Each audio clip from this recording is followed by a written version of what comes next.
Hi, I'm TK Devine, Good to see you. and this is Devine Diaries, Travelographer edition, random and unplanned episodes where my intentional lifestyle brings me to odd corners of the globe and brings you along for the ride.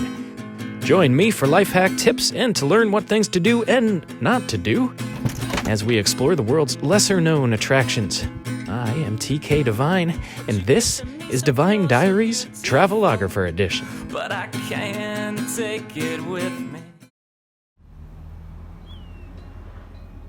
Yeah, excited to be entering my 29th and arguably most culturally important national park.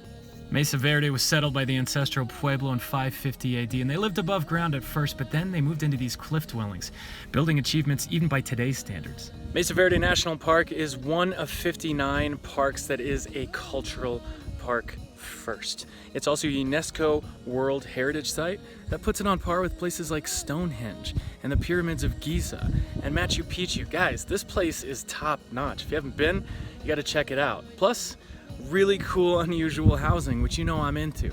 No one's quite sure why the Pueblo decided to build in the cliffsides, but we imagine factors that we suffer today, like overpopulation and climate change, had something to do with it.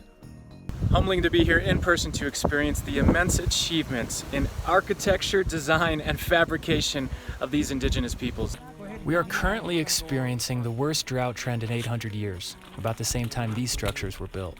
So I'm going to take you guys along with me on a couple tours. One is the Cliff Palace, another is the Balcony House. In order to see these, you have to be on a guided tour. So I know you can't replicate being here in person, but maybe I can edit together something that's pretty interesting for you guys. Today we get to climb these nice modern steps and ladders that the Pueblo didn't have access to.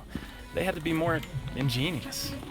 It's funny because we think of American ingenuity as something modern, but that ingenuity existed on this continent long before the Europeans arrived. I mean, look at this stuff.